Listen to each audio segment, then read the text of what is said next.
Okay, welcome back to week 5 of Americana, Cultural Phenomena in Contemporary American Society. So let's start off today's lesson reviewing our biographical homework assignment on architect Frank Lloyd Wright. This is from his website, franklloydwright.com, The Life of Frank Lloyd Wright. He says, "The mission of an architect is to help people understand how to make life more beautiful, the world a better one for living in, and to give reason, rhyme, and meaning to life. Ask the average citizen to name a famous American architect, and you will bet that their answer will be Frank Lloyd Wright. Wright gained such cultural primacy for good reason. He changed the way we build and live. He designed over 1,000 architectural works of all types, more than half of which were realized. He created some of the most innovative spaces in the United States, with a career that spanned 70 years before he passed on in 1959. Wright's visionary work cemented his place as the American Institute of Architects' greatest American architect of all time.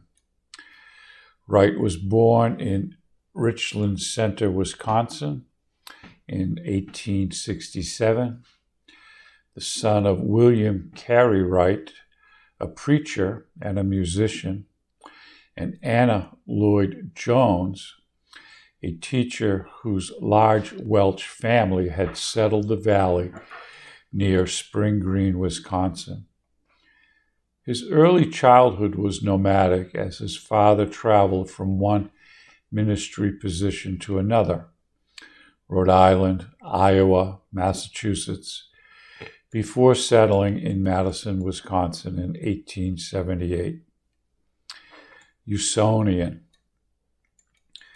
Responding to the financial crisis of 1929 and the ensuing Great Depression that gripped the United States and the rest of the world, Wright began working on affordable housing, which developed into the Usonian house.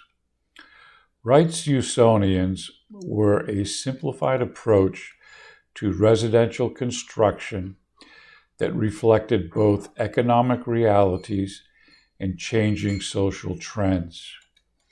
In the Usonian houses, Wright was offering a simplified but beautiful environment for living that Americans could both afford and enjoy. Wright would continue to design Usonian houses for the rest of his career, with variations reflecting the diverse client budgets.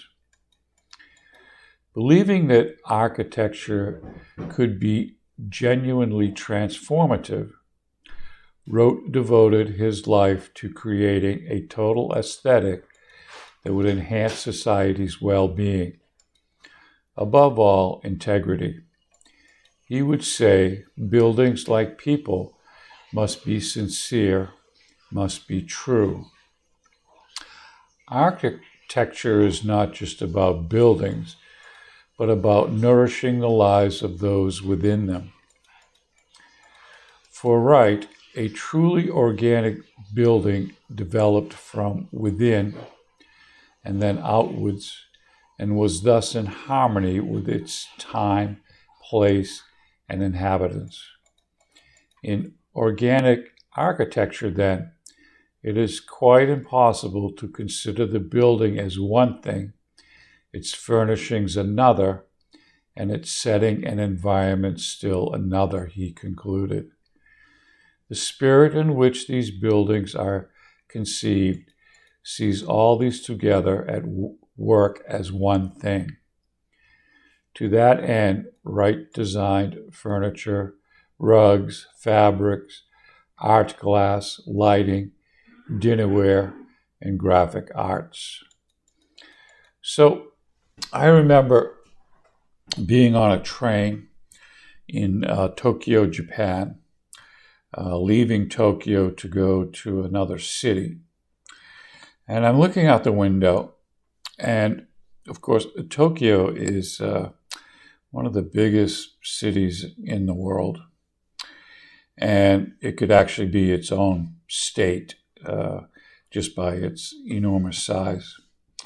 So nevertheless, I'm on the train, looking out the window, and what I'm seeing is these large apartment complexes, maybe 10 stories high, as many as 201 apartment building. And it reminded me, I was saying, this is nothing more than a caveman dwelling, just stacked one on top of another. And there was nothing aesthetically pleasing about it. Independent caves for each family. So maybe we haven't really progressed that far. So what Wright was trying to do was to take these kind of rectangular, square box-looking buildings and transform them into the geography and surroundings, kind of blending it into each other. Now, on the other hand, in Japan, the Japanese garden is a beautiful transformation of those ideas. On the one hand, you have a garden with rocks and flowers surrounded by the natural environment. And you couldn't really tell where the garden ended and nature began. It was a perfect blend of those two environments together, one man-made and one nature. So this was kind of the concept that Wright was really trying to look for in his architecture. Now, fast forward to today, in addition to Wright's idea of harmony and environment, architects are taking into consideration the psychology of man and what man needs truly to fit in his architectural environment, looking at psychological needs, particularly space, privacy, those kinds of things.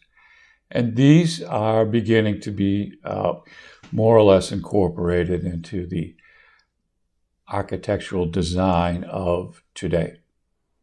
So that's our little piece on Frank Lloyd Wright.